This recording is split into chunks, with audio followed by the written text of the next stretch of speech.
Hey guys, welcome back to my channel. If you're just joining me for the first time, my name is Shelly, and I started this channel when I first tore my ACL in 2015. I wanted to document my progress with Jiu-Jitsu and kind of using Jiu-Jitsu as a way of like measuring my progress, something that I once did to see if I could do it again, and being honest with everything as I went along in my recovery. In this video today, I'm going to be reviewing the hamstring graft for an ACL repair. If you watch any of my other videos, the ACL horror story, you'll know that my surgery didn't exactly go as planned. I go into detail in that video, but to summarize that, I went in for the patellar tendon graft. My doctor messed up the graft when they were manipulating it in the knee, and he ended up having to use my hamstring to do the ACL reconstruction. So what's the word? I can't give an accurate review for the patellar tendon graft just because mine went so wrong. I did kind of have the surgery because they cut into the tendon and everything. A lot of my issues now don't necessarily have to do with the hamstring graft, but I do know for myself I can kind of tell. I can tell the difference of what's hamstring related and what's patellar tendon related. I mean, they are on opposite sides of the knee. The patellar tendon issue that I had, the graft that he took it far too medial. So that is where like 90% of my issues lie with my knee at this point. It really is not the stability of my knee or anything. It just kind of feels like if I go below 90 degrees, like eccentric loading, it really almost feels like the patellar tendon just gonna like pop and just like explode. So I do compensate a lot with my right leg because of the patellar tendon. As far as function with the hamstring graft, it's really fine as far as being stable, every day, just walking around, doing simple things. I don't see an issue. That's where the difference between somebody who's just like a normal person, they sort of work out, not really. They definitely don't do jiu-jitsu, so they would never notice the differences that I think I noticed. There's a few specific things in jiu-jitsu that I've noticed because of the lack of the hamstring. One being closing a triangle on that side is, my left leg, the one that's on the inside of the neck. That is the part that I find it very hard to squeeze because there's just not a muscle there. It's almost like I'm trying, but it's like nothing's happening. It's weird. And sometimes I'll get like a hip cramp because my glute and everything just wants to help what's lacking. So for jiu-jitsu, I would say closing a triangle on that side, or sometimes like holding the mount, like a high mount, because I can't really hold my foot close to my butt. It feels really weak, and that's the side that tends to just drop. That would be the side that someone would do like an elbow escape on, and it's easier for them to do it on that side than the right side. Some other things is I do sort of feel like the leg on that side feels a little bit, I don't want to say loose because it doesn't feel in like it's not stable. It feels more hyperextended at times, whereas if I wasn't totally concentrating on flexing my quad and in a half bent stance, if I were to just kind of let it go, sometimes I feel like it would just bounce back and I'm like, oh my god, like I didn't have as much control over it. That happened more often when I didn't have as much muscle on my leg. Now I've been able to kind of build my quads up to kind of what they were before, although like my quad does look slightly different than the other one, and that is because of the patellar tendon and the hamstring graft. I guess I don't really have that much to complain about with the hamstring graft, although like I said, people who don't do jiu-jitsu, you wouldn't notice because it's not like you're like walking around slapping triangles on people, or like I do notice a difference, I guess, when I'm running. It feels like it's hyperextending a little bit, and I do notice that the back of my knee just bows out just slightly, a little bit more than the other one. I mean, to the untrained eye, no one's ever gonna notice that, but I can feel it. It's kind of weird.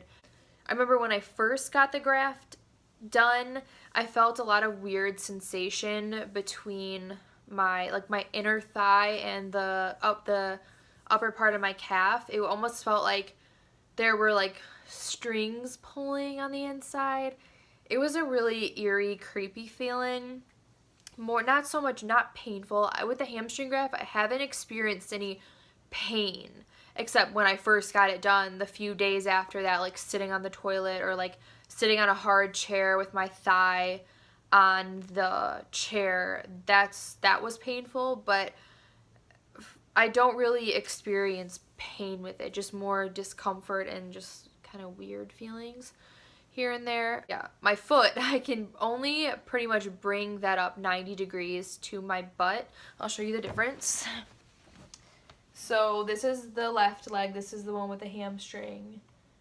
I can bring it up to about here, and I start to really flex my foot. You like my little slippers? I can only bring it up to like here, whereas my right leg, I can bring it up there. Not a huge difference, but it's definitely a big difference if you're, you know, athletic and you do stuff, you're really in tune with your body, and you can just feel. So overall, I don't really feel like the hamstring graft was that bad. I think that in conjunction with the patellar tendon graft taken at the same time just was too much for my knee. My recovery was very, very long. It was longer than normal. I wasn't doing things for a very long time. So it's hard to say what the recovery time would have been for just the hamstring. I'm assuming much shorter. My patellar tendon is really what has caused me so much grief, and it's still to this day, and it's because of that I do compensate. I have a lot of muscle imbalance because my quad doesn't work properly, because my kneecap doesn't glide properly because of the patellar tendon essentially being botched. So it's been harder for me to build up my quads because the patellar tendon is responsible for a lot of that eccentric motion. So it's like, you know, squatting heavy and the stuff that would make your quad grow really big is stuff that I can't really do heavy. I mean, I can do lots of reps and stuff, and that's fine, but, you know, I try to put as much effort into that and do what I can, you know, but I definitely have to, like, take days off because of the patellar tendon. I definitely cannot ever go without wearing knee pads. I can't just go and kneel down at my house. I have to, like, put something down just for that knee. I initially wanted the patellar tendon because you know, there was so many good things said about it as far as athletes are concerned, and I think that aesthetically the hamstring is it's more apparent that you had something done, because you remove a hamstring, you have a significant amount of your leg, you know, missing. Like, it's not as girthy, I guess. Like, my left leg is still, you can almost tell, like, where the graft was taken. So this is my bad leg. You can sort of see, this is where they took it. It's like right in this inner part of the thigh, and it runs down the inside of the calf.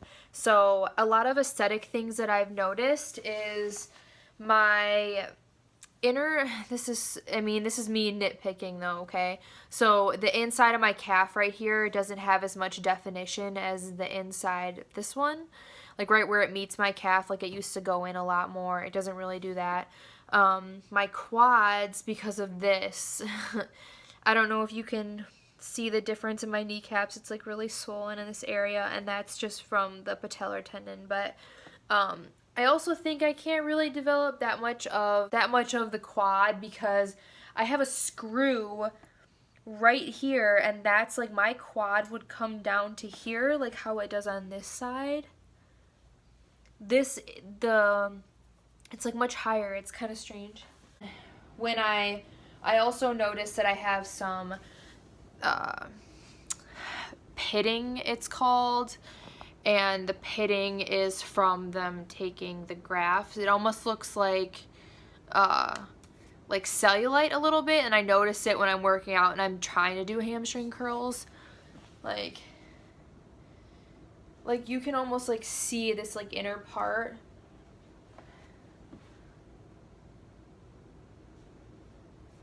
I can definitely feel it right there. Like my inner thigh just feels like it's straining to help bring my foot up to my butt. Well, that's going to conclude this video. I hope you guys found it informative. Like I said, I can't really give an accurate review of either graft just because I've never experienced one without the other one. But that's just what I've experienced in my experience. And yeah, I would say I would give the hamstring graft maybe a 6 out of 10. Maybe if I didn't have the patellar tendon issue, I would give it, it'd be higher, or maybe not. I don't know. So yeah, and I just want to say, like, this video, you know, it's really crazy that I'm making this video 4 years later, because at the time when I was going through all the stuff I was going through, I never thought that I was ever gonna do anything ever again. And here I am, like, I'm not gonna lie, I'm not gonna sit here and say that I don't have anxiety every single time I go to the gym. Like, on my way there, I have like a little bit of anxiety, and I'm like, God, please, like, help this just go away and protect me and blah, blah, blah. I do have that, and then when training is done, I'm just like,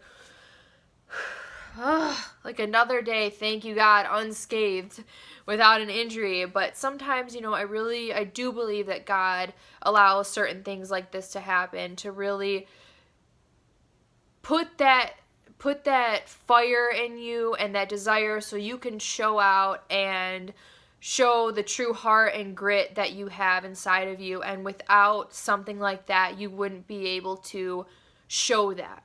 Like, what opportunity are you going to have to show that you're like a fucking warrior? You know what I'm saying? Is like going through something traumatic for yourself.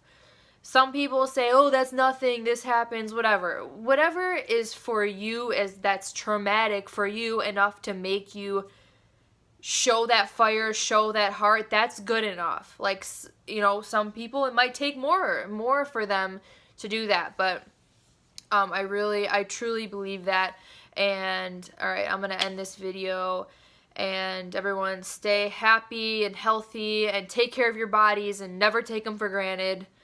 And I'll see you guys in my next video.